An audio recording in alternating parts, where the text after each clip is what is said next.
Good evening friends, कैसे हैं आप सब लोग। आशा करता हूं अच्छे ही होंगे। दोस्तों, जैसा कि आप पहले हमारे बजट सेशन को एंजॉय कर रहे थे, जिसके अंतर्गत यूनियन बजट को और यूपी बजट को बताया गया, जो कि बहुत से इम्पोर्टेंट एग्जामिनेशंस के लिए काफ़ी ज़रूरी है। जैसा कि अभी रिसेंटली जो यूपी पीसीएस का आरओ एआरओ होने वाला है, और साथ ही साथ जो अभी कुछ दिन पहले बीईओ की परीक्षा हुई है, जिसके तहत आपने देखा कि बजट वाले पार्ट से काफ़ी क्वेश्चन पूछे गए। तो उसी के क्रम में आज का जो टॉपिक है वो है आर्थिक समीक्षा। आर्थिक समीक्षा, संघीय आर्थिक समीक्षा की बात करेंगे। तो ये आर्थिक समीक्षा दोस्तों होती क्या है। पहली चीज़ कि आर्थिक समीक्षा जो होती है, इसके द्वारा हमारे देश के जो इकोनॉमिक स्टेटस है, इसके बारे में पता चलता है कि प्रीवियसली गवर्नमेंट ने इस पे क्या क्या बजट के अनुरूप क्या क्या काम किया, कहाँ तक प्रगति हुई, कहाँ पे कुछ कमियां देखने को मिली। तो ये पूरा ब्यौरा जो होता है आर्थिक समीक्षा के अंतर्गत देखने को मिलता है। ठीक है दोस्तों, तो अब इसकी मोटी मोटी बातों को बताने का प्रयास करेंगे। हालांकि आर्थिक समीक्षा का जो ये पार्ट है, ये आपको एग्जाम में काफ़ी इससे क्वेश्चंस बनेंगे, और ऐसा नहीं है कि इसमें कुछ मैं नया चीज़ बताने वाला हूँ। बस इसमें यूपी पीसीएस के एग्जामिनेशंस या जो और एसोसिएटेड एग्जामिनेशंस हैं, कौन कौन से क्वेश्चंस बहुत इंपॉर्टेंट बनेंगे, उनको छांट करके ले आया हूँ, और इसके माध्यम से यहाँ पे आपको टिक कराऊंगा या उसको इम्पोर्टेंट बताऊंगा। उसको आप 2 से 3 बार अगर आप पढ़ेंगे तो इससे क्वेश्चंस आपके गलत नहीं होंगे, क्योंकि ये पूरे के पूरे जो इसके फैक्ट एंड फिगर्स जो होते हैं, ये काफ़ी इंपॉर्टेंट होते हैं, और इसी के माध्यम से आपके क्वेश्चंस पूछे जाएंगे। ठीक है दोस्तों, तो शुरुआत करते हैं इसका। तो आप देखेंगे कि जो इस बार का जो आर्थिक समीक्षा जो पेश किया गया हमारी संसद में, तो इसको पेश कौन किया? इसको पेश किया जो है minister of finance and corporate affair. कौन है इस समय? श्रीमती निर्मला सीतारमन जी, इन्होंने पेश किया। और याद रखिएगा कि कब पेश होता है ये बजट, जब प्रेजेंट किया जाता है पार्लियामेंट के अंदर, उसके एक दिन पहले इसको किया जाता है, जिसके अंतर्गत पिछले वर्ष में क्या क्या हमारी उपलब्धियां रहीं जो है आर्थिक परिदृश्य में, उसके बारे में सदन को बताया जाता है और जनता तक इसको पहुंचाया जाता है। ठीक, तो इसके तहत जो बजट, इसके तहत जो इकोनॉमिक सर्वे जो पेश हुआ हमारी संसद में, वो डेट क्या था? 31 जनवरी 2020 को हमारी संसद में पेश हुआ। ठीक है दोस्तों, अब बात आती है कि इकोनॉमिक सर्वे बनाता कौन है। याद रखिएगा, इकोनॉमिक सर्वे बनाने का जो काम है वो मिनिस्ट्री ऑफ फाइनेंस का है, और मिनिस्ट्री ऑफ फाइनेंस भी कई डिपार्टमेंट में बंटी हुई है। तो उसके तहत एक बहुत इंपॉर्टेंट डिपार्टमेंट है जो है डिपार्टमेंट ऑफ इकोनॉमिक अफेयर। ठीक है, इकोनॉमिक अफेयर जो डिपार्टमेंट होता है, उसके अंतर्गत एक चीफ इकोनॉमिक एडवाइजर होते हैं, यानी मुख्य आर्थिक सलाहकार होते हैं, जो कि कौन है?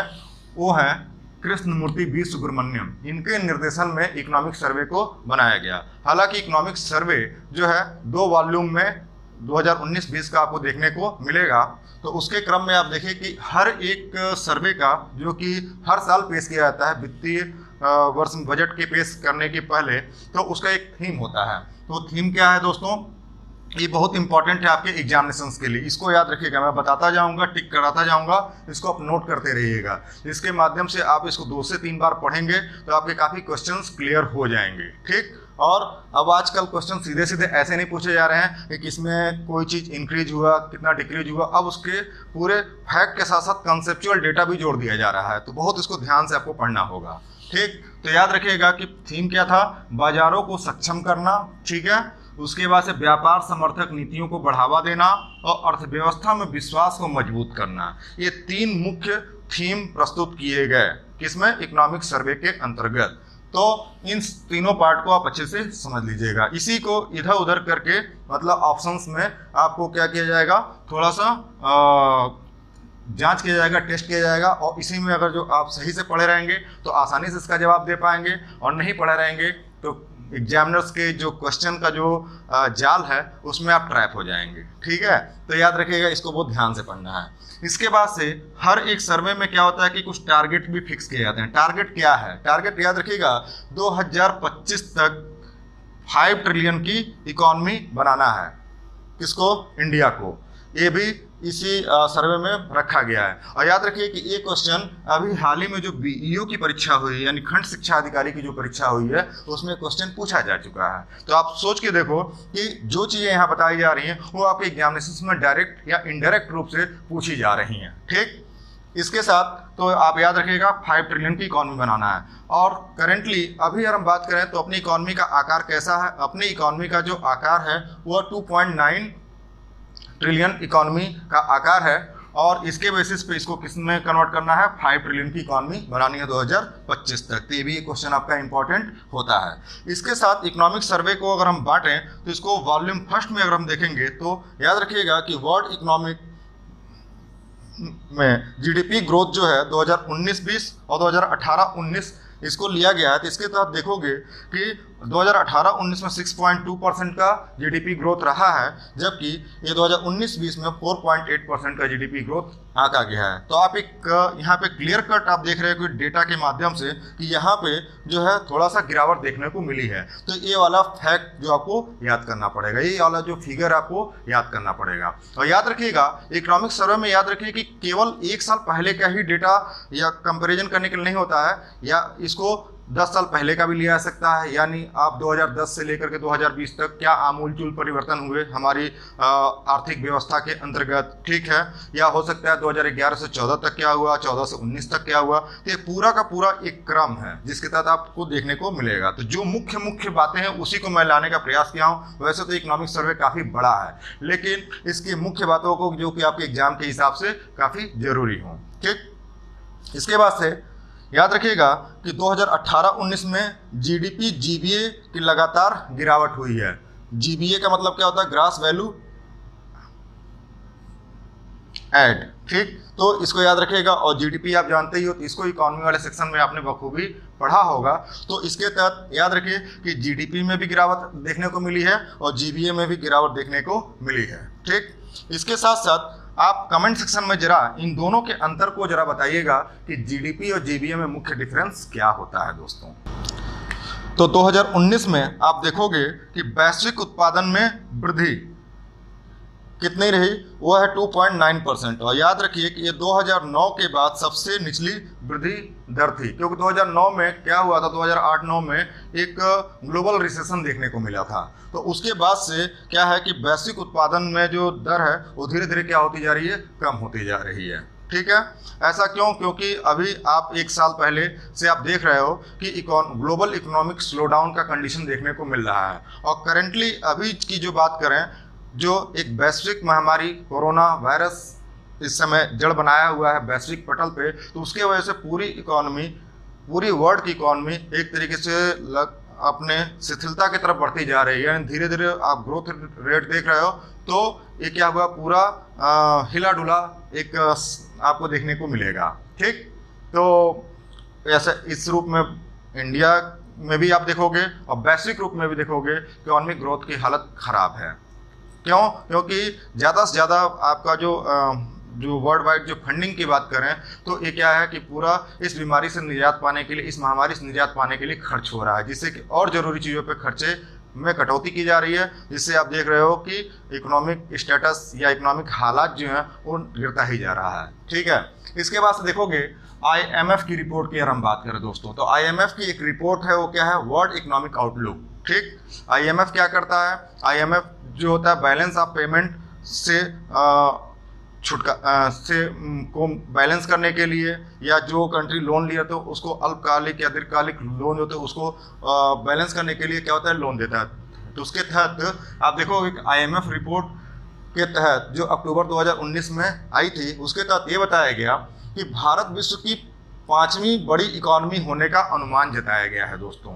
और ये 5वीं इकॉनमी जो है किसको ये रिप्लेस करके आगे बढ़ा है, याद रखिएगा कि यूके को, यूनाइटेड किंगडम को, जो कि 6ठे पोजीशन पे इस समय है, और भारत जो है 5वें पोजीशन पे है। तो याद रखिए कि 5वें पोजीशन पे होने के लिए यहाँ पे इसकी जो इकॉनमी 2.9 ट्रिलियन इकॉनमी है, और सबसे ज़्यादा जो इस समय वैश्विक लेवल पे जो सबसे बड़ी इकॉनमी है वो है यूएस की। वो कितनी है, $21.4 ट्रिलियन है, ठीक है।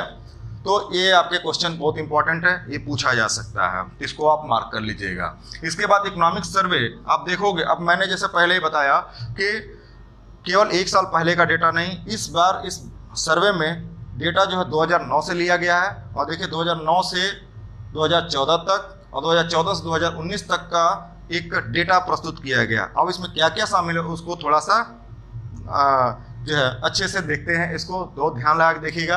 याद रखिए, देखिए यहाँ पे क्या लिखा है, कृषि प्लस सहायक क्षेत्र, यानी कृषि और संबद्ध क्षेत्र। ठीक, कृषि किसमें आता है दोस्तों? याद रखिएगा, हमारी इकोनॉमी 3 सेक्टर्स में बटी हुई है। पहला होता है प्राइमरी सेक्टर, दूसरा होता है सेकेंडरी सेक्टर, तीसरा होता है टर्सरी सेक्टर। प्राइमरी सेक्टर क्या होता है? कृषि रिलेटेड, मत्स्य जो है चीज़ें, ये सब जितनी चीज़ें होंगी वो क्या होगा, वो प्राइमरी सेक्टर में आएगा। जितना भी विनिर्माण वगैरह वाला काम होगा, खनन वगैरह वाला काम होगा, वो सेकेंडरी सेक्टर में आएगा। ठीक, और जितने भी सर्विसेज वाली जो चीज़ें होंगी वो क्या होंगी, वो टर्सरी सेक्टर में आएगा, जैसे कि होटल, हॉस्पिटैलिटी, ठीक है, और साथ में जितने स्कूल या जिससे भी सेवाएं जनरेट हों तो क्या होगा, वो टर्सरी सेक्टर में आएगा। तो याद रखिए, कृषि प्लस सहायक क्षेत्र जो कि प्राइमरी सेक्टर का पार्ट है, उसमें आप देख रहे हो कि जीबीए का जो अंश है, ठीक, वो लगातार गिरता जा रहा है। ठीक, यानी कृषि का जो क्षेत्र पहले हुआ करता था वो क्या था कि तेजी से घटता जा रहा है, और हमारी जनसंख्या क्या है, तेजी से बढ़ती जा रही है। तो इस वाले सेक्टर पे बहुत ज़्यादा प्रेशर देखने को आपको मिलेगा। ठीक है, हालांकि गवर्नमेंट इसको काफ़ी प्रयास कर रही है, लेकिन इसके बावजूद भी आपको जो सर्वे जो कहता है उसमें आपको जीबीए में घटोतरी देखने को मिलेगा। इसके बाद सेवा सेक्टर की हम बात करें दोस्तों, सर्विसेज, जिसको हम पहले बता चुके हैं सर्विसेज में कौन कौन चीज़ आएंगी, ये लगातार इसका परसेंटेज क्या हो रहा है, बढ़ रहा है। लेकिन इसमें खास आपको ट्रेंडिंग देखने को मिलेगी कि जो कृषि और सहायक क्षेत्र जो है, जिस पे हमारे देश की मैक्सिमम आबादी टिकी हुई है, उसका क्षेत्र लगातार गिरता जा रहा है। और सेवा क्षेत्र, जिसमें कि एक इसको बोला जाता है कि व्हाइट कॉलर जॉब, ये लगातार क्या हो रहा है, बढ़ता जा रहा है। ठीक, तो ये चीज़ें आपको देखने को मिलेंगी। इसके बाद से एक हमने कंपैरिजन चार्ट बनाया हुआ है, इस चार्ट को बहुत अच्छे से देखिएगा दोस्तों, इससे आपके क्वेश्चंस बनेंगे, और ये वाला पार्ट भी आपका बहुत इंपॉर्टेंट है। ठीक, कैसे है देखें, कृषि, वन और मत्स्य, जो कि 18-19 के सर्वे में जो 16.1% था, वो क्या हो गया 2019-20 में 13.9% पे आके सिमट गया। यानी आप देख रहे हो कि यहाँ पे आपको घटोतरी देखने को मिलेगी। कभी कभी आपको क्वेश्चंस में इन दोनों के डिफरेंस को पूछ दिया जाता है, तो इसको आप डिफरेंस बना करके यहाँ पे लिख लीजिएगा। ठीक, ऐसा ही उद्योग का देखोगे तो उद्योग का 29.6 जो है प्रोजेक्ट किया गया था 2018-19 के सर्वे में, और ये कितना हो गया 28.3। जबकि सेवा के क्षेत्र में देखोगे 54.3 और ये 57.8। यानी इन दोनों के पार्ट में आप देखो तो यहाँ पे भी घटोतरी हुई है और यहाँ पे भी हुई है, यानी पहले और दूसरे में आपको देखने को मिलेगा, लेकिन तीसरे में आपको एक बढ़ोतरी देखने को मिलेगी। यानी यहाँ पे सेवा सेक्टर इंप्रूव किया है और प्राइमरी और सेकेंडरी सेक्टर जो है वो क्या हुआ है, डिक्रीज किया हुआ है। तो ये इससे आप अंदाजा लगा सकते हो कि किस तरीके के आमूलचूल परिवर्तन हुए हैं। ठीक है, इसके बाद से आप देखेंगे कि इसके आधार पर कृषि और सहायक क्षेत्र के आधार पर देखो जीबीए का जो अनुमान लगाया गया है, यानी 2017-18 का जो सर्वे था उसमें 6.9% के आसपास था। इसके बाद 18-19 में 6.5 के परसेंटेज के आसपास है, और 2019-20 में आपको देखने को मिलेगा कि 4.9% के आसपास आ रहा है। यानी कृषि और संबद्ध क्षेत्रों का जो परसेंटेज है वो लगातार आपको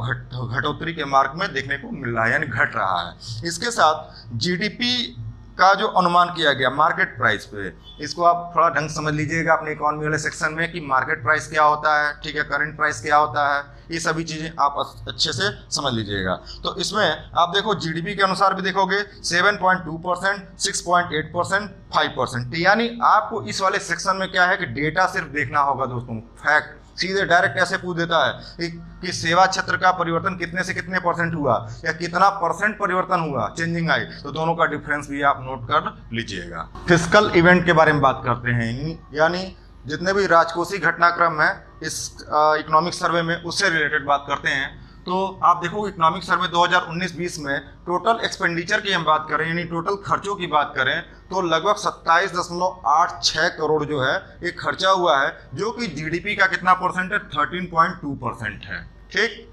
13.2% है। याद रखिएगा कि यही आपसे चीज़ें पूछी जाएंगी। ये आपको फिगर ए वाला जो है वो कम पूछा जा सकता है, लेकिन जितने परसेंटेज वाले पार्ट हैं इसको बहुत अच्छे से देखिएगा।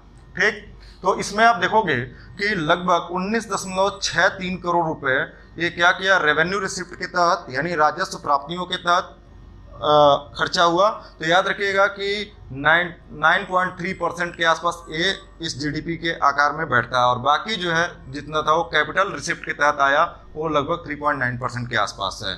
इसमें सबसे खास जो चीज़ें हैं कि जो कि आपका पूछा जा सकता है, और अभी बीईओ के एग्जाम में, खंड शिक्षा अधिकारी के एग्जाम में ये डायरेक्टली पूछा गया है क्वेश्चन, वो क्या है कि फिस्कल डेफिसिट। फिस्कल डेफिसिट का मतलब राजकोषीय घाटा, जो कि क्या था कि 2019-20 के सर्वे के अनुसार 7.04 करोड़ के आसपास था। ठीक, ये कितना था, जीडीपी का 3.3% था। ठीक, और इसको लगातार कम लाने का प्रयास हमारे बजट में प्रोविजन किया गया है, लेकिन जो सर्वे जो बताता है कि 2019-20 के तहत ये 3.3% था जीडीपी का। तो ऐसे ही डायरेक्टली ये क्वेश्चन पूछा जा चुका था। तो आप सोच के देखो कि ये क्वेश्चन कितने इंपॉर्टेंट है आपके ये जो फैक्ट और डेटा जो है। ठीक, इसके बाद से प्राइमरी डेफिसिट की बात करें, प्राथमिक घाटा की बात करें, तो 4.85 करोड़ के आसपास था, जो कि जीडीपी का 2.3% लगभग था। ठीक, अब आप क्रमिक रूप से देखोगे फिस्कल डेफिसिट की बात करें तो फिस्कल डेफिसिट 2015-16 के डेटा से लेकर को अब तक देखोगे तो ये क्या हुआ कि 3.5% के आसपास, फिर 3.4% के आसपास। तो इस तरीके से आपको उस समय ज़्यादा देखने को मिलेगा, और क्रमिक रूप से अब धीरे धीरे फिस्कल डेफिसिट क्या हो रहा है, जो है कम हो रहा है, गवर्नमेंट के प्रयास के द्वारा भी या इकोनॉमिक ग्रोथ के द्वारा भी।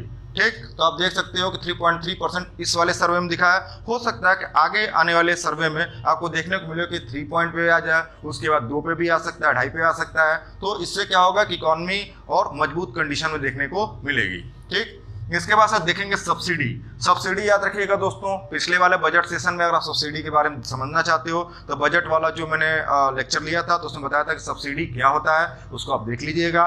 तो सब्सिडी के तहत याद रखिएगा कि कितना जो प्रोविजन किया गया था पिछले सर्वे के अनुसार, आप देखो 3.02 करोड़ के आसपास, और इसमें से कितना कितना किस मद में खर्चा हुआ, तो याद रखिए कि फूड के तहत, फर्टिलाइजर के तहत, यूरिया के तहत और पेट्रोलियम के तहत। यानी एक ऑर्डर याद रख लीजिएगा, सबसे ज्यादा किसमें, फूड के लिए 1.84 करोड़ के आसपास दिया गया, और पेट्रोलियम के लिए 0.37 करोड़ के आसपास खर्च हुआ। ठीक, तो इतनी चीजें आप याद रखिएगा। अब बात आती है सब्सिडी क्यों दी जाती है दोस्तों। याद रखिएगा हमारे कंट्री में इकोनॉमिक ढांचा जो हर सेक्टर में समान नहीं है, यानी जो देश की लगभग 70% जो जनसंख्या है कृषि संलग्न कार्यों में आपको देखने को मिलेगा। हालांकि अब उसका परसेंटेज धीरे धीरे कम हुआ है, लगभग 50 के आसपास आ गया है, लेकिन जो अभी डायरेक्ट या इनडायरेक्ट रूप से मानोगे तो लगभग 70% 65% के आसपास आपको देखने को मिलेगा। तो इनके सोशल सिक्योरिटी या वेलफेयर के लिए सरकार समय समय पे क्या करती है, कुछ आइटम्स के लिए सब्सिडी प्रोग्राम चलाती है, देती है। तो सब्सिडी के अंतर्गत उनको फूड आइटम यानी उनको भोजन, खाद्यान्न, ये सब चीज़ें जो है के माध्यम से क्या होता है कि उनको छूट दिया जाता है। यानी आपने सुना होगा कि जो है किसके माध्यम से कि गेहूं दिया गया, चावल दिया गया, जो अपने नॉर्मल रेट जिसमें सरकार खरीदती है उससे कम रेट पे लोगों को कुछ को फ्री में दे दिया गया। तो ये सब चीज़ें क्या होती हैं, ये सभी चीज़ें जो होती हैं कि कहीं ना कहीं इकोनॉमी पे प्रेशर जनरेट करती हैं। तो ये जो प्रेशर जनरेट करती हैं वो क्या होता है, वो वेलफेयर के लिए होता है। इसीलिए क्या होता है कि कहीं ना कहीं सरकार का जो खर्चा होता है वो बढ़ता चला जाता है। तो इस तरह डिटेल में नहीं जाऊँगा, सीधे सीधे सब्सिडी के लिए याद रखिएगा कि फूड के लिए सबसे ज़्यादा दिया गया और पेट्रोलियम के लिए कम दिया गया। कितना उसका डेटा था, कितना ये था। तो ये सब फैक्ट वाली चीज़ें नहीं पूछी जाती हैं, ज़्यादातर इसके जो मेजर सेक्शन है उन्हीं को बस याद कर लीजिएगा और बाकी ऑर्डर याद कर लीजिएगा। ठीक, इसके बाद से देखते हैं वैदेशिक क्षेत्र यानी फॉरेन, जो भी आप देखने को मिलेगा कि जितना हम ट्रेड करते हैं, चाहे हो वो हम एक्सपोर्ट करें या इंपोर्ट करें, तो इसके तहत क्या क्या परिवर्तन देखने को मिले इस एक साल में या उसके प्रीवियसली 2, 4, 5 साल, 10 साल जितना इस सर्वे में दिया गया उसके आधार पे।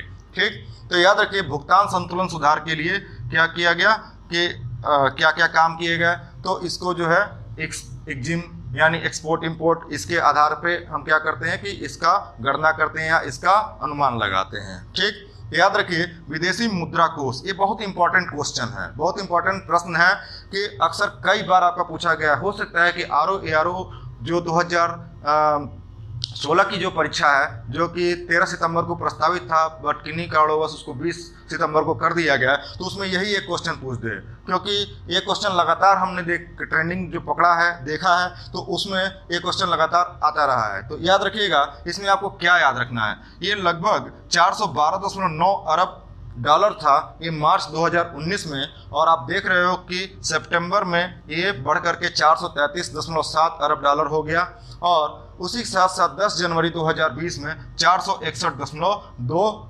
अरब डॉलर के आसपास हो गए। यानी विदेशी मुद्रा को धीरे धीरे क्या हो रहा है, बढ़ रहा है। ठीक है, तो इसके फैक्ट को, इसके जो यहाँ पे मैंने डेटा लिखा है, इसको याद रखिएगा, तो 2-4 बार पढ़िएगा। और अभी हो सकता है कि कुछ दिन पहले अगर जिसका प्रोजेक्शन आया हो तो उसको मैं बाद में अपडेट कर दूंगा, तो उसमें कुछ और बढ़ जाएगा। तो उसके लिए क्या होगा, यहाँ पे एक और जगह बना लीजिएगा, यहीं पे कहीं लिख दीजिएगा। और कभी कभी क्या होता है दोस्तों कि इसके बीच का अंतर भी पूछ लेगा, तो आप इसके बीच का भी अंतर आप समझ लीजिए कितना बढ़ोतरी हुई, और हो सकता है पहले और तीसरे के बीच में अंतर पूछ सकता है कितना बढ़ोतरी हुई। तो ये सभी चीजें आपके कैलकुलेशंस पे, आपके याद रखने पे क्या है कि बनाया जाएगा इस पे पेपर। और याद रखिए कि एक क्वेश्चन ही आपको अंदर भी कर सकता है और बाहर भी कर सकता है, तो सोच सकते हो कि इतना इंपॉर्टेंट पार्ट है ये। इसके बाद से देखोगे भारत के व्यापारिक भागीदार, भारत के प्रमुख व्यापारिक भागीदार जो हैं, लगभग 10 व्यापारिक भागीदार मेन रूप से आपको देखने को मिलेंगे, लेकिन इस वाले पार्ट में हम केवल 5 ही बताएंगे। शुरू के कौन कौन से उसको याद कर लीजिएगा। तो याद रखिए जो ये डेटा जो लाया गया है अप्रैल से लेकर के नवंबर 2019 तक का डेटा है, जिसके तहत आप देखोगे कि यहाँ पे सबसे जो बड़ा व्यापारिक भागीदार है वो है यूएस। इसने किसको पछाड़ा है, चाइना को पछाड़ा है। सबसे पहले क्या होता था, प्रीवियसली आप देखोगे कि चाइना के साथ हमारा जो ट्रेड था वो सबसे ज़्यादा था, ठीक है, लेकिन अभी यूएस के साथ जो है ट्रेड जो है ज़्यादा है, यानी 11.3% के आसपास जो है यूएस के साथ है, फिर चाइना, फिर यूएई मतलब यूनाइटेड अरब अमीरात, ठीक है, इसके साथ सऊदी अरेबिया और हांगकांग। तो ये ऑर्डर याद रखिएगा, US, China, UAE, Saudi, Hong Kong. और याद रखिए कि इसमें यूएस और यूएई का जो परसेंटेज है ये दोनों मिलाकर के व्यापार संतुलन किसके पक्ष में है, भारत के पक्ष में है। तो कभी कभी ये पूछ देता है कि भारत का व्यापार संतुलन जो किसके पक्ष में है, तो उसके लिए कौन कौन से देश शामिल हैं, तो याद रखिएगा यूएसए और यूएई। तो ऐसे ऐसे मैंने आपको डिफरेंट पार्ट से बताया कहाँ कहाँ से क्वेश्चन इंपॉर्टेंट है, सिर्फ आपको याद रखना है, ठीक, क्योंकि ज़्यादा फैक्चुअल इन्फॉर्मेशन है और कई बार कंपेरेटिव एनालिसिस के माध्यम से भी क्वेश्चन पूछे जाते हैं। इसका नेक्स्ट सेशन पे चलते हैं। याद रखिएगा दोस्तों कि हाल ही के वर्षों में आप देखोगे कि जीडीपी निर्यात में कमी आई है, ठीक, निर्यात में कमी। निर्यात का मतलब क्या होता है, आयात का मतलब क्या होता है दोस्तों। निर्यात का मतलब जब आपके यहाँ के प्रोडक्ट एंड सर्विसेज जो है आप अपने यहाँ से किसी दूसरे कंट्री में भेजते हो, ठीक, प्रोडक्ट गुड्स एंड सर्विसेज की बात कर लें, गुड्स भी जो बनाते हैं, या सर्विसेज की बात करें, हॉस्पिटैलिटी हो गया, ठीक, और भी सर्विसेज हो गई, तो इसको हम क्या बोलते हैं, निर्यात बोलते हैं। निर्यात में क्या हो गया, कमी हुई है, और आयात क्या होगा, बढ़ा है, जिससे क्या हो गया कि आपको देखोगे कि भुगतान संतुलन की एक समस्या देखने को मिलती है, ठीक, ज़्यादा से ज़्यादा हम लोगों ने चीज़ें मंगाई हैं और निर्यात कम की हैं, तो भुगतान संतुलन क्या हो जाएगा, प्रतिकूल हो जाएगा, ठीक। तो इस क्रम में आप देखोगे कि 2009 से लेकर के और 2020 तक का डेटा हम देखेंगे, एक एक करके अब देखते हैं। 2009 से 14 तक आप देखोगे निर्यात जो था वो 15.7% के आसपास था। 2014 से 19 के बीच में 12.7%, 18-19 के बीच में 12.1%, और 19-20 के लिए 11.3% के आसपास। तो यहाँ पे ट्रेंडिंग क्या देख रहे हो, यहाँ पे ट्रेंडिंग आपको देखने को मिल रहा है दोस्तों कि लगातार जो है ये परसेंटेज जो है एक घटा है, ये निर्यात जो है कम किया है हमने, आयात ज़्यादा किया है, जिससे भुगतान संतुलन की समस्या क्या हो गई है, बढ़ गई है, कर्जे ज़्यादा बढ़ गए हैं, ठीक। इसके साथ देखोगे कि आप इसका कारण क्या है, इसमें देखो उत्पादन घटा है, ठीक, साथ में REER इसका परसेंटेज बढ़ा है। तो इसको आप देख लीजिएगा अपने इकोनॉमिक सेक्शन में क्या होता है, ठीक, या कमेंट सेक्शन में भी आप इसको बता सकते हैं। इसके बाद साथ साथ आप देखोगे ये फिर इंपॉर्टेंट क्वेश्चन आपका यहाँ से बनता है। इसकी जो डेटा है इनको आप ट्रेंडिंग के रूप में 2-3 बार याद करोगे, तो इससे क्या होगा कि आपको एक जो कंपैरेटिव एनालिसिस मिल जाएगी। और क्वेश्चन याद रखिए कि इकोनॉमी में बहुत क्लोजेस्ट ऑप्शंस वाले भी बनाए जाते हैं, ठीक है। इसके साथ साथ भारत के सबसे बड़े निर्यात गंतव्य, भारत ने किन किन देशों में अपना निर्यात किया है, तो याद रखिए कि 2019-20 के डेटा के अनुसार सिर्फ आपको यही चीज याद रखना है, सबसे ज़्यादा जो निर्यात हुआ है यूएस के साथ हुआ है, और सबसे निर्यात हुआ है उसका तो यूएई है, इसका चाइना है, इसका तो हांगकांग है, फिर अदर और कंट्रीज भी हैं। ठीक, हमने सिर्फ शुरू के 4-5 लिए हैं, तो इससे आप याद रखिएगा। आयात में क्या है, आयात में याद रखिएगा चाइना सबसे ज़्यादा आयात हमने किया है। ठीक, तो ये चीज़ें यानी शुरू के 3 याद रखिएगा, यानी यहाँ पे निर्यात सबसे ज़्यादा यूएस में किया, आयात सबसे ज़्यादा चाइना से किया, और साथ ही साथ उसके बाद से आयात यूएस से किया, फिर यूएई से किया। तो इन क्रम में देखोगे कि शुरू के जो 3 हैं ये क्या है कि आगे पीछे आपके क्रम देखने को मिलेंगे, और इसके साथ साथ सबसे चौथे नंबर पे सऊदी से आयात किया। ठीक, अब वो आयात किन किन रूपों में हो सकता है उसको आगे देखते हैं। याद रखिए भारत के शीर्ष निर्यात मद कौन से हैं, कौन कौन सी चीज़ों का निर्यात किया। याद रखिए यहाँ पे पेट्रो प्रोडक्ट का निर्यात ज़्यादा किया, फिर मोती पत्थर, फिर क्या हुआ कि औषधियाँ जितनी हैं, इसके साथ साथ गोल्ड और भी अन्य आभूषण, लोहा, इस्पात, इस क्रम को याद रखिएगा तो पूछ दिया जाता है। और शीर्ष आयात की बात करें तो यहाँ पे पेट्रो प्रोडक्ट है, क्रूड ऑयल है, गोल्ड है, पेट्रो प्रोडक्ट है, कोल है, और पर्ल एंड स्टोन्स हैं, तो इसको याद रखिएगा। अब याद रखिए कि एक क्वेश्चन मैं आपको देता हूं, आप इस पर एक्सरसाइज करके बताइएगा। दोनों जगह पेट्रो प्रोडक्ट लिखा हुआ है, यहाँ पे भी लिखा हुआ है, यहाँ पे भी लिखा हुआ है, यहाँ पे भी लिखा हुआ है, इसका मतलब क्या है। मैं एक छोटा सा आपको एक क्लू देता हूं कि याद रखिए कि जो भी चीज़ें मतलब क्रूड ऑयल की अगर हम बात करें तो क्रूड ऑयल बाहर से क्या होती हैं, मंगाई जाती हैं, मतलब उसको इम्पोर्ट किया जाता है, और उस पर कई तरीके के प्रोडक्ट बनाए जाते हैं। ठीक, उसके प्रोसेसिंग के द्वारा, उसके फिल्ट्रेशन के द्वारा, शोधन के द्वारा, और उसको क्या किया जाता है कि बना करके और कंट्री में एक्सपोर्ट कर दिया जाता है। ठीक, और साथ ही साथ जो है कच्चे तेल का भी जो है प्यूरिफिकेशन करके अपने तमाम जो इकोनॉमी है, उद्योग धंधे हैं, उसके लिए आपूर्ति की जाती है। तो इसका बस अंतर आपको बताना है कि जो यहाँ पेट्रो प्रोडक्ट जो एक्सपोर्ट किए गए और पेट्रो प्रोडक्ट इंपोर्ट किए गए उसमें कौन कौन से कंपोनेंट आते हैं। ठीक है दोस्तों, तो ये आप चीज़ याद रखिएगा। याद रखिए पेट्रो प्रोडक्ट जो निर्यात किया था उसकी मत जो है 13.7% के आसपास है, और पेट्रो प्रोडक्ट जो आयात किया था उसका 21% के आसपास है। ये मैंने सिर्फ ऐसे ही इसको बता दिया, इसको आप याद रखिएगा। इसको 2 से 4 बार पढ़ेंगे तो आपको आसानी है। विदेशी प्रत्यक्ष निवेश, यानी इसको हम बोलते हैं एफडीआई। अब याद रखिएगा दोस्तों एफडीआई क्या होता है। एफडीआई को आप अपने इकोनॉमी वाले सेक्शन में पढ़े होंगे। एफडीआई, एफपीआई, ये सभी चीज़ें जो होती हैं, यानी बाहर से कोई निवेश अपने देश में हो रहा है तो उसको एफडीआई बोलते हैं।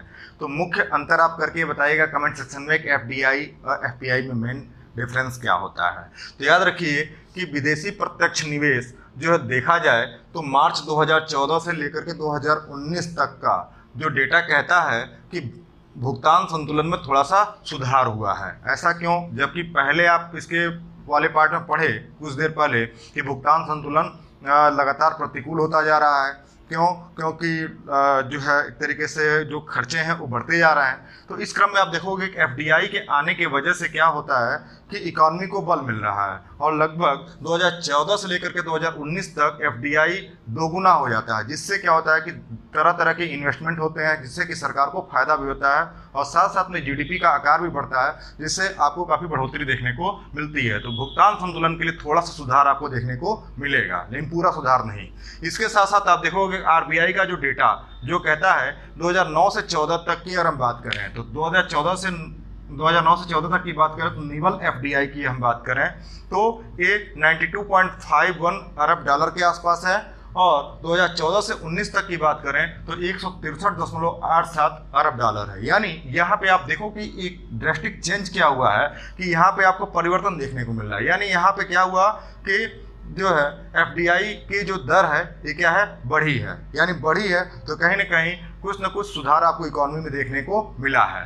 ठीक, इसके साथ साथ आप एक और चीज़ देखोगे कि केवल 2 साल का अगर हम डेटा देखें 2018-19 का एफडीआई देखें तो 30.7 अरब डॉलर है, जबकि 19-20 का देखेंगे तो 21.35 अरब डॉलर, 21.3 के आसपास अरब डॉलर के आसपास ये है। तो यहाँ पे आपको एक ट्रेंडिंग देखने को मिल रही है कि यहाँ पे एफडीआई की रेट थोड़ी सी जो है करंट ईयर के जो सर्वे है उसमें घटा है, बाकी इस समय में आपको देखने को मिलेगा कि बढ़ा है।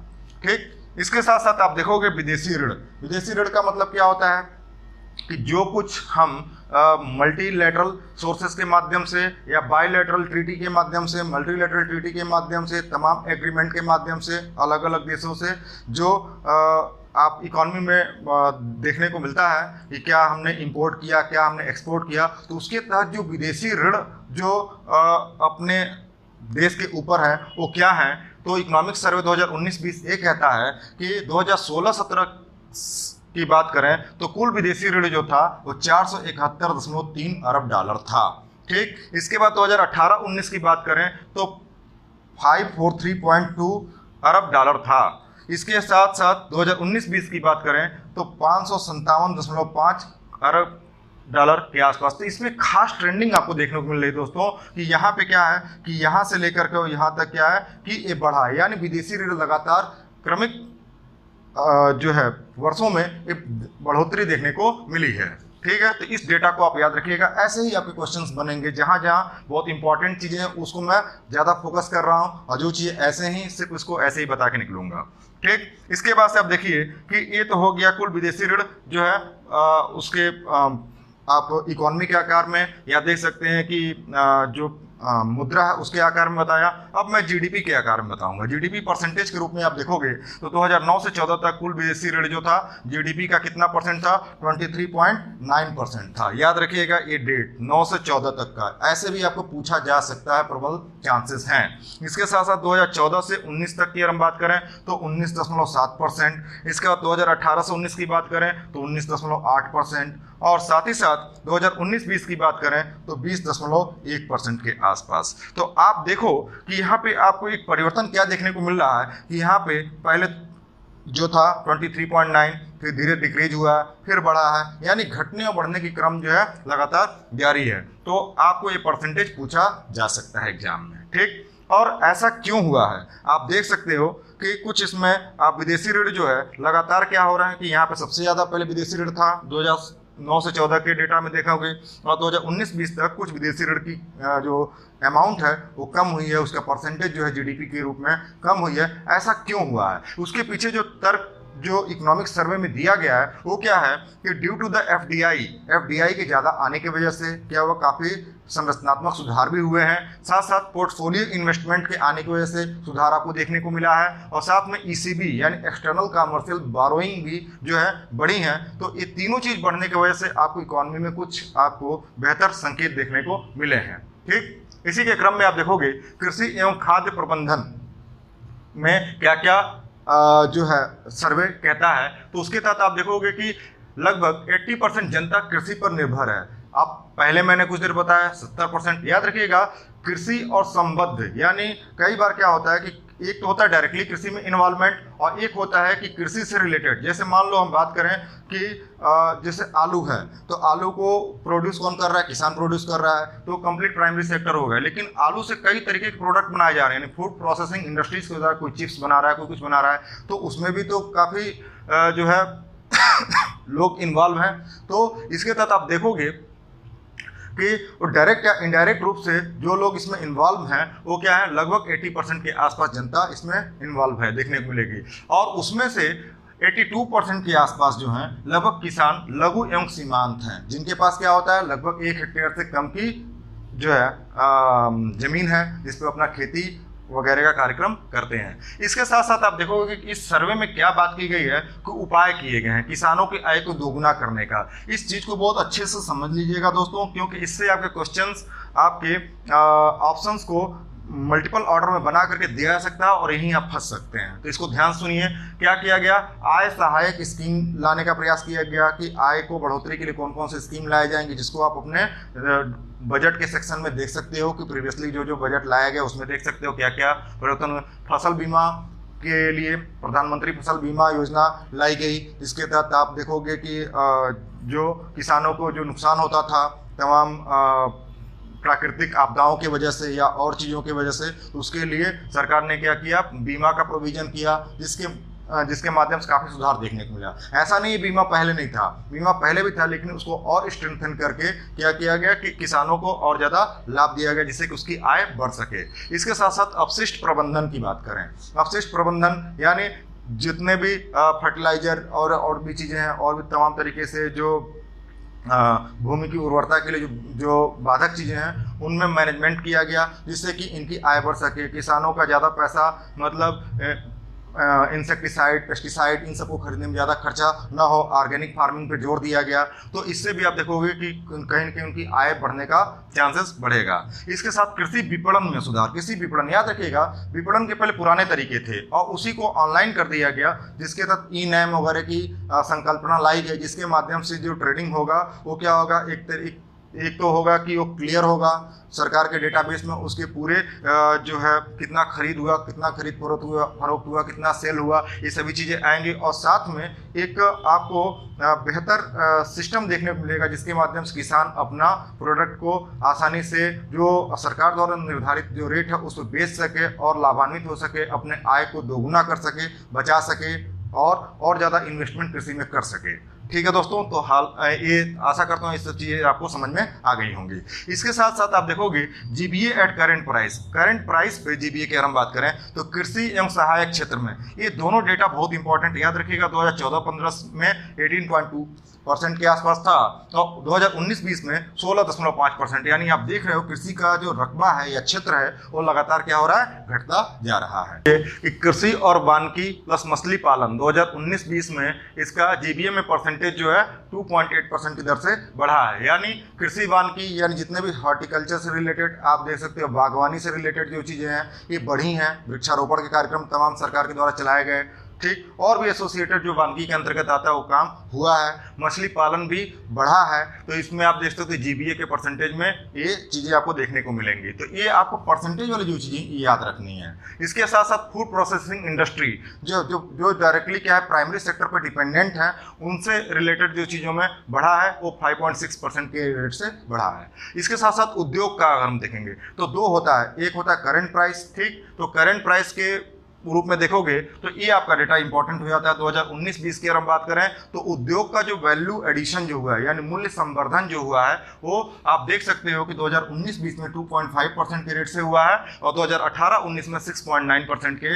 रूप में हुआ है। तो देख सकते हो कि 18-19 में ज़्यादा हुआ है वैल्यू एडिशन उद्योग धंधों का, ठीक, और जबकि 2019-20 में एक कम देखने को आपको मिलेगा। तो ये भी आप अंतर करके कभी कभी अंतर वाला आप कर लीजिएगा, घटा जोड़ लीजिएगा, ठीक, जिससे आपको आसानी हो जाएगी करने में। इसके साथ साथ प्रचलित मूल्य की अगर हम बात करें, प्रचलित मूल्य पर 2018-19 में आप देखोगे दोस्तों कि देश के कुल जीबीए में उद्योग का जो योगदान है, ऐसे ही डायरेक्ट पूछेगा 2018-19 के प्रचलित मूल्यों के हिसाब से या उसके आधार पर देश के कुल जीबीए में उद्योग का कितना योगदान है, ठीक, तो वो योगदान जो है 29.6% के आसपास आपको देखने को मिलेगा, जिसके तहत मैक्सिमम जो विनिर्माण का जो क्षेत्र है वो क्या है 16.4% के आसपास ये रोल अदा करता है। तो ये पूछ देगा कि किस क्षेत्र का ज़्यादा योगदान रहा, तो वो होगा विनिर्माण क्षेत्र का ज़्यादा योगदान आपको देखने को मिलेगा।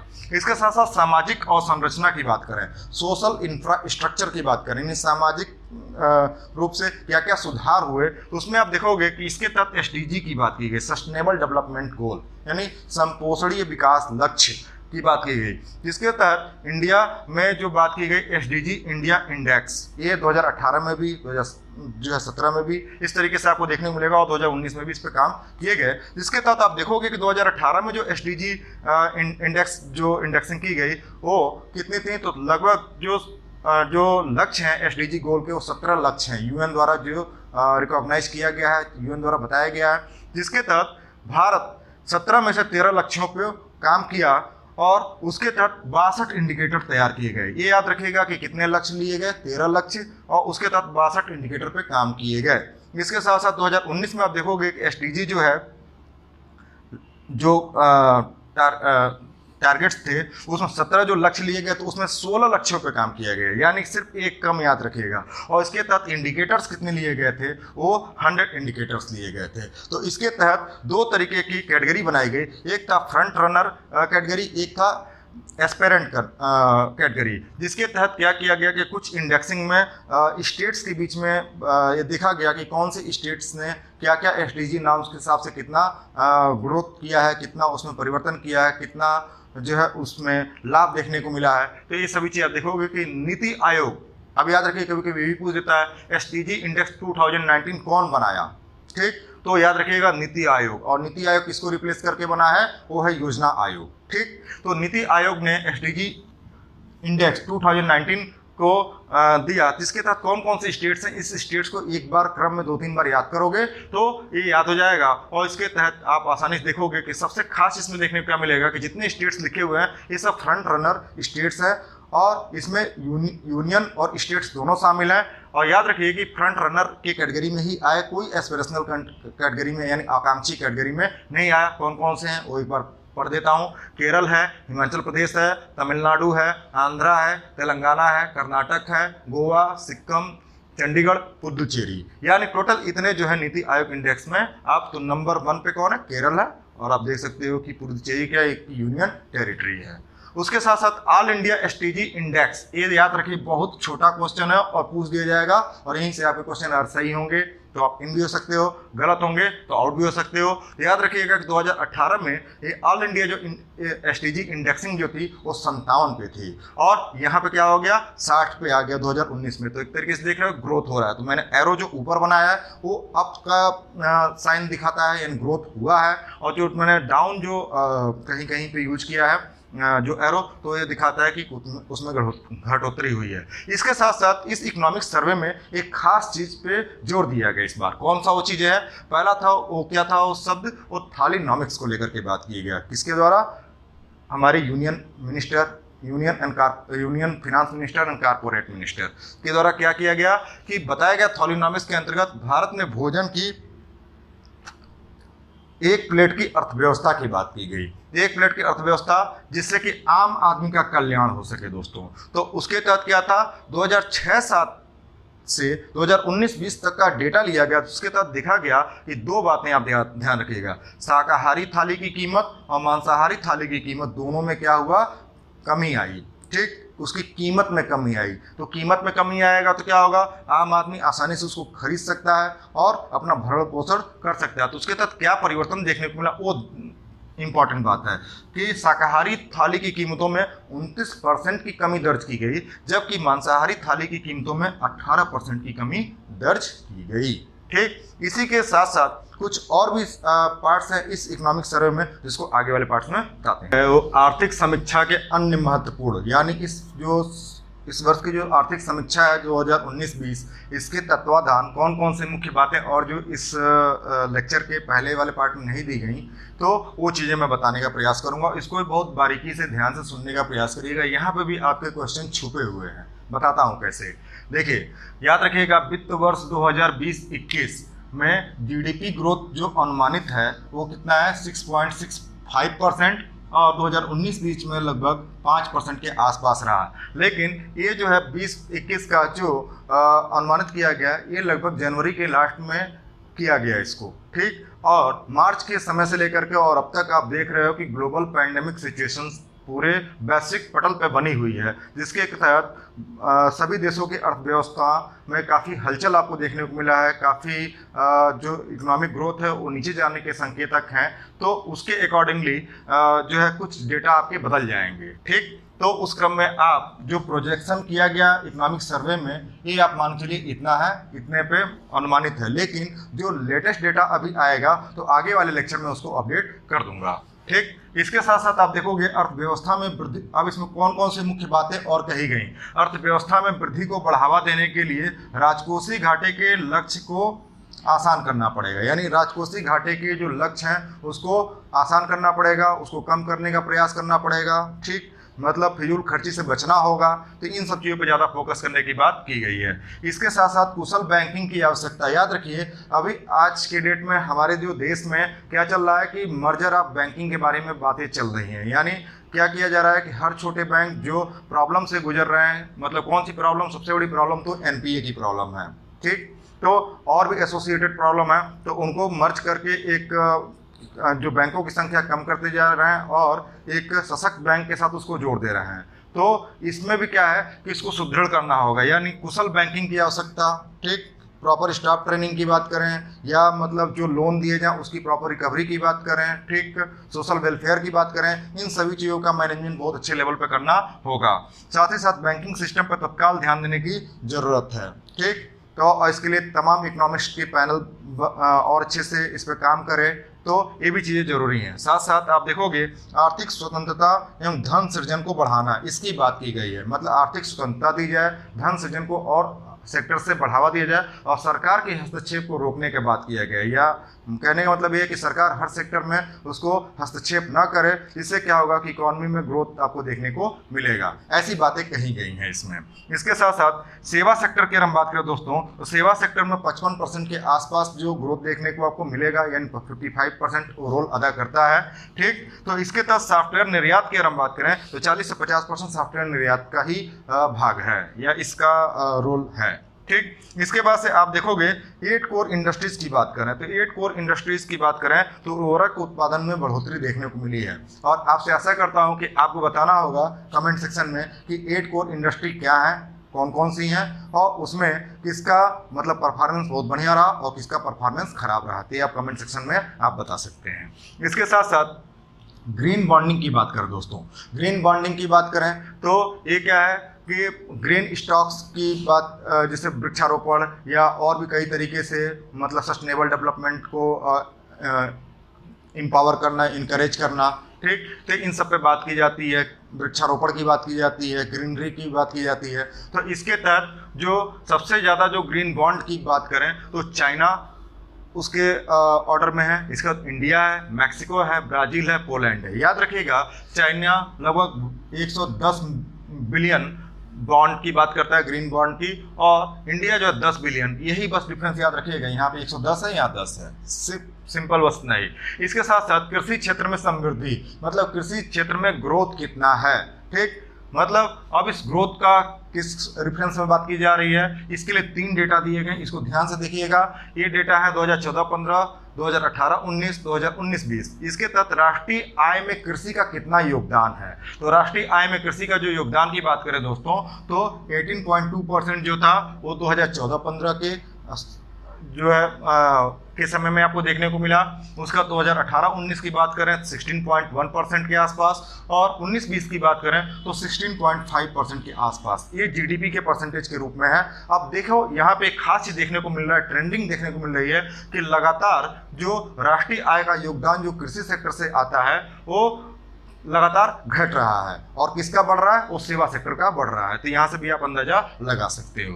साथ साथ में भारत में आप देखो कि एफडीआई इनफ्लो कितना हुआ, कितना एफडीआई आया और किस जगह से आया। तो सबसे पहले अगर हम बात करें तो कुछ समय पहले जो है 2-4 साल पहले आप देखोगे मॉरिशस, ठीक है, और भी जगहों से आपको देखने को मिलता था। लेकिन अभी का जो क्रम है वो सिंगापुर से सबसे ज़्यादा एफडीआई इंडिया में आता है, वो लगभग $162 अरब के आसपास आता है। इसके साथ मॉरिशस, नीदरलैंड, अमेरिका और जापान। ठीक, तो एक क्रम आप इसको याद रखिएगा। इसके साथ ईज ऑफ डूइंग बिजनेस की बात करें, ईज ऑफ डूइंग बिजनेस दोस्तों कौन बनाता है, आप इसको कमेंट सेक्शन में बता सकते हैं। खैर चलो बता देता हूं, ये वर्ल्ड बैंक बनाती है। ठीक, तो इसके तहत इंडिया के रेफरेंस में जो व्यापार सुगमता जो है कार्यक्रम की हम बात इसको हिंदी में कहते हैं। सॉरी, हिंदी मतलब मेरा उतना स्ट्रांग नहीं है, तब इसको अपडेट कर लीजिएगा।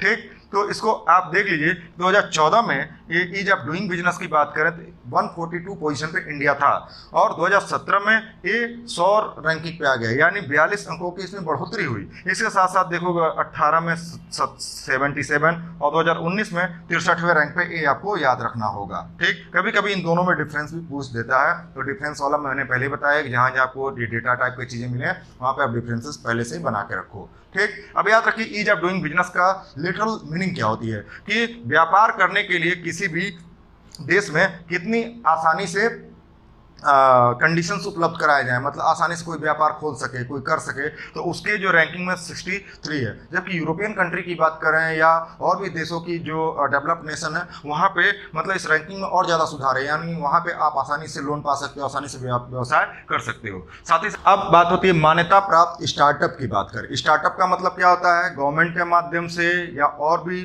एजेंसीज के माध्यम से जो कि वित्त पोषण कर सके, उसके माध्यम से स्टार्टअप के अनुरूप कौन सा स्टेट जो है ज़्यादा इसमें रैंकिंग में है, बेहतर स्टार्टअप है वहाँ पे, तो वो है उसकी रैंकिंग देख लीजिए। कभी कभी भी क्वेश्चन आपसे पूछा जा सकता है। सबसे ज़्यादा स्टार्टअप करने वाला जो मान्यता प्राप्त स्टार्टअप है महाराष्ट्र में है, फिर कर्नाटका में है, फिर दिल्ली में है, फिर यूपी में है।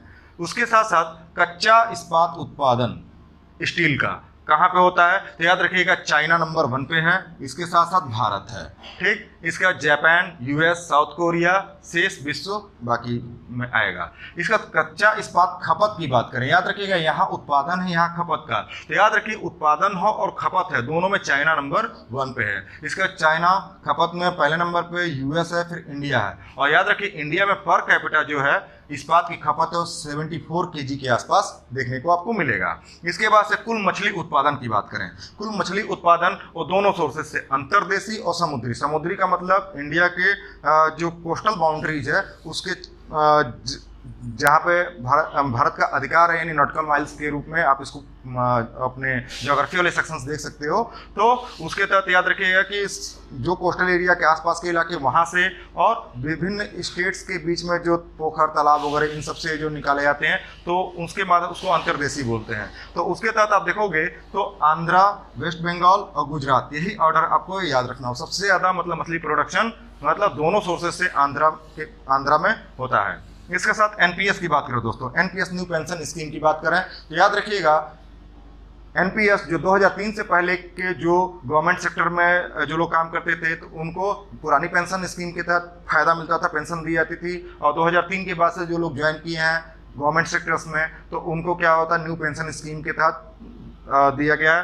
तो याद रखिए कि इसमें कौन सबसे ज़्यादा मतलब न्यू पेंशन स्कीम के तहत कौन किस स्टेट का ज़्यादा रैंकिंग है या उसके ज़्यादा नियोक्ता हैं, या सिंपली कह सकते हैं कि उसमें ज़्यादा जो जॉब वर्कर है तो वो है यूपी, फिर एमपी, फिर राजस्थान, फिर महाराष्ट्र। इसके साथ साथ आप देखोगे विश्व में सिर्फ 10 तेल उपभोक्ता देश कौन से हैं, तेल का उपभोक्ता देश। तो याद रखिएगा कि सबसे ज़्यादा जो तेल का उपभोक्ता है वो है यूएस, उसके बाद से चाइना, फिर इंडिया, फिर जापान, फिर रसिया, फिर सऊदी। इसके साथ साथ आप देखोगे नेक्स्ट पार्ट पे चलते हैं, सीपीआई इन्फ्लेशन की बात करते हैं। सीपीआई मतलब कंज्यूमर प्राइस इंडेक्स, ठीक है, यानी इसको उपभोक्ता मूल्य सूचकांक बोलते हैं। और यहीं पे लिखा है डब्ल्यूपीआई, यानी इसको थोक मूल्य सूचकांक कहते हैं। ये सब चीज़ आपको अच्छे से पता होंगी। तो इसके क्रम में आपको क्या मैं बताने जा रहा हूँ कि 2018-19 में और 2019-20 का डेटा देखोगे तो याद रखिएगा कि 2018-19 में 3.7% था और 2019-20 में 4.1%, यानी सीपीआई इन्फ्लेशन यहाँ पे बढ़ा है, आप यहाँ आसानी से देख सकते हो। ठीक, इसके साथ डब्ल्यूपीआई इन्फ्लेशन की बात करें दोस्तों तो 18-19 में 4.7% के आसपास था और 2019-20 में 1.5 के रूप में है। तो यहाँ पे इन्फ्लेशन जो डब्ल्यूपीआई इन्फ्लेशन जो है वो घटा है। तो इसका अपने इकोनॉमी वाले सेक्शन देख सकते हो कि कोई चीज़ बढ़ा है इन्फ्लेशन या घटा है इन्फ्लेशन, तो इसके क्या फायदे और नुकसान हैं, ठीक, उसको आप अपडेट कर सकते हो। ओवरऑल दोस्तों आज के सेशन में मैंने लगभग इकोनॉमिक सर्वे के हर पार्ट को बताने का प्रयास किया है और इसके बावजूद भी अगर कोई चीज़ छूट गई हो तो आप कमेंट सेक्शन में लिख सकते हैं। और साथ ही साथ मैं कहूँगा कि इस वाले पार्ट को इकोनॉमिक सर्वे को आप लगभग 1 साल तक इसको जो एग्जाम्स होंगी, चाहे वो किसी भी लेवल के एग्जामिनेशन हो, वहाँ पे पूछे जाएंगे क्वेश्चंस। और इसके कुछ और चीज़ें जो होंगी आर्थिक समीक्षा के अंतर्गत, जो जैसे मिनरल्स के प्रोडक्शन में क्या है, एग्रीकल्चर के प्रोडक्शन में क्या है, अगर आगे वाले लेक्चर्स में आपको दिए जाएंगे। ठीक, और इसको आप लगातार 2 से 3 बार आप पढ़ेंगे और देखेंगे, समझेंगे और इसको एनालिसिस करेंगे। रटने से नहीं याद होगा दोस्तों, ठीक, तब जाकर के अपने क्वेश्चंस को आप टैकल कर पाएंगे। ठीक, तो ओवरऑल आज का डिस्कशन खत्म हुआ और आपको कोई समस्या अगर आए तो आप कमेंट सेक्शन में लिख सकते हैं। तब तक के लिए धन्यवाद।